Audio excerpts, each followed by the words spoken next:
So did you have a girlfriend in college? I did. She cheated on me with my best friend.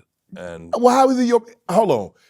Did he know that was your girlfriend? yeah, we dated for like 4 years, yeah. And he knew? He was my roommate, yeah. Oh my goodness. Yeah. So what did you I say, bro, how you do that, man? You my roommate, bro, how you do that? Yeah, we didn't talk for a while. And then I'll tell you something cool. I still love this guy. I've known this guy his whole life. And look, I don't talk to that woman. I've known this guy for too long.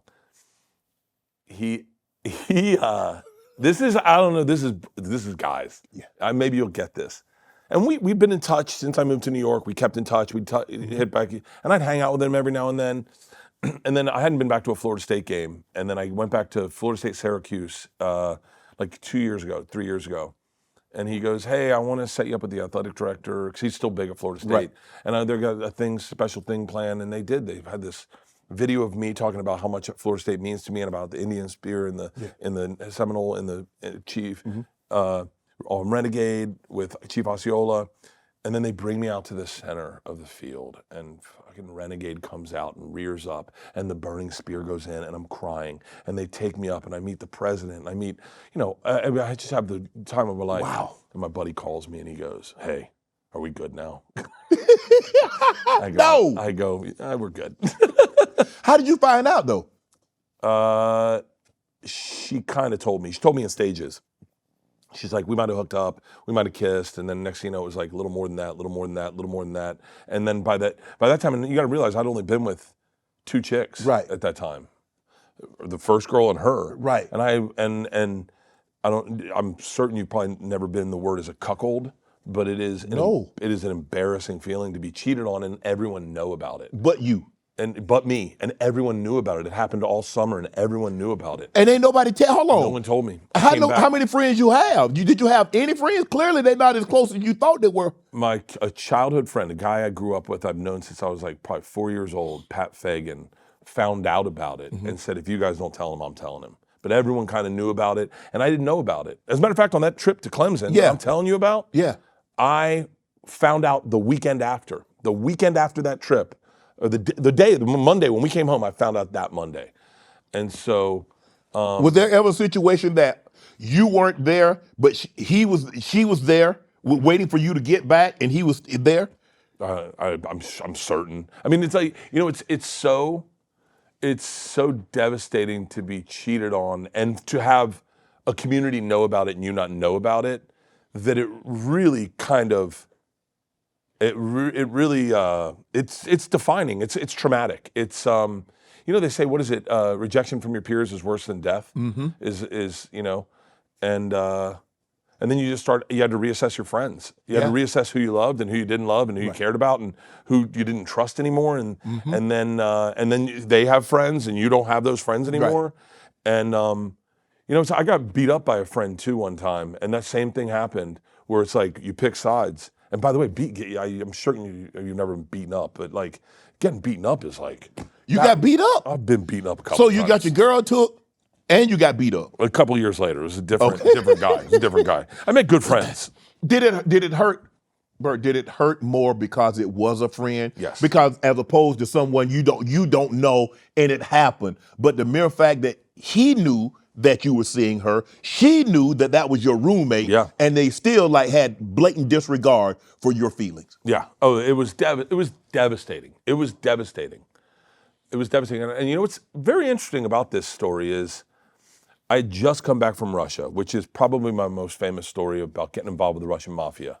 So a lot of people are always like, they go, hey, you went to college with Bert. Did they ever tell you that story? And like I said, I wasn't a big self-promoter in college. Right. But more importantly, when I got back from Russia, my reality was that I had been cheated on. Mm-hmm. So I wasn't telling anyone about my trip. I was like, yo, I'm devastated. I remember my buddy Mike Osborne. This is when my drinking really ramped up too. My buddy Mike Osborne, God bless bros. He gets in his car with me and he goes, I don't know what to tell you, man. This sucks. And I was like, yeah. And he goes, I can tell you this though. If we get a 12-pack, 4 beers in, it's gonna feel better. And I was like, let's do it. And we got a 12-pack. We went over to Clint Munn's house and we drank 12 beers and both between us. And at 6 beers, I go, I don't feel that bad anymore. Right. And he goes, well, then we'll do it tomorrow night. And he's like, I'll be here with you every night. I love when the guys do that. Billy Gardell, my daughter fell one time, broke her jaw. We were on the road. Billy Gardell, one of the best, big Billy. Yeah, I He was know, yeah. drinking. But Mike and Molly. Billy Gardell says to me, buddy, you get on a plane tomorrow, okay? Now, you got to be a dad when you get there. Now, there's 2 choices. One, we get you back to the hotel room, we put you to bed, you get a good night's sleep, you get on that plane, you go home, you take care of your little girl. Number 2, obviously, we go to the bar and we drink until we get you on that plane. Whichever one you pick, I'm in. And I was like, I want number 2. And he goes, let's go. And me and Billy sat at a bar until like 5 in the morning. He goes, let's get you on that plane. And dude, I love a guy like that. National Lampoon's Van Wilder.